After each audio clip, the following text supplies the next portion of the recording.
بریم واسه بعدی. نه رفقا خیلی خوش گذشتا، ولی میشه به هم بگی چجوری میتونم برم بیرون؟ میخوام برم پیش پیشی طول سگ.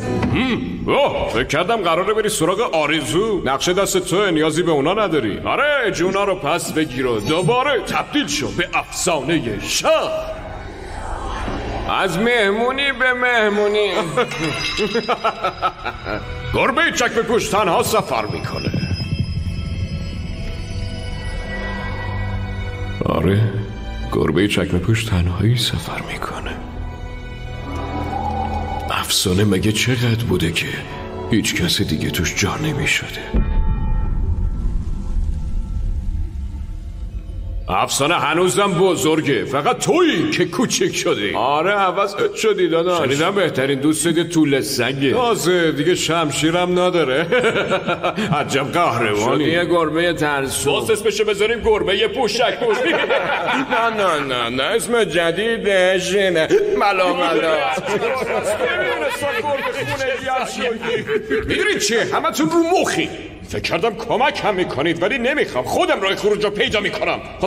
اینم اون فکر کرده از ما بهتره. بدون ما زندگیت سر تا سر میشه. ترس تو؟ من عاشق بوی ترسم، سرمستم میکنه واقعا. ببخشید که مهمونید با جونای گذشتت رو به هم زدم. البته مرگای گذشتت اینجوری بیشتر دوستش دارم. من شخصا همشونو به چشم دیدم، تمام مرگای بیهودت، ولی تو حتی متوجه حضور منم نشدی، چون گربه چکمه پوش میخنده به روی مرگ، مگه نه؟ ولی الان دیگه نمیخندی. تو جایزه بگیر نیستی، تو چیز مرگم. و منظورم از لحاظ استعاری یا تشبیهی یا شاعرانه یا فرسی یا باقی معانی با کلاس نیست. من خود مرگم و اومدم سراغت گربه چکمه پوش. ولی من که هنوز زندم.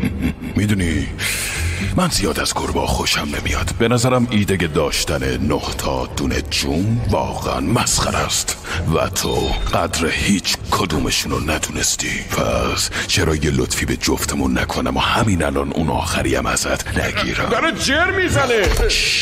هیچی نکن. گربه چکمه پوش فرار کن. رجام فرار کن. واسه من لذت بخشتر میشه.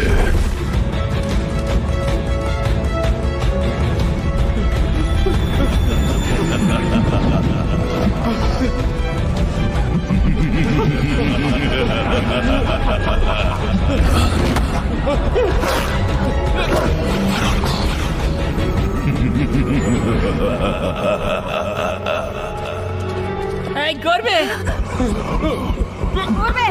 گربه ما اینجایی. داره کجا میره؟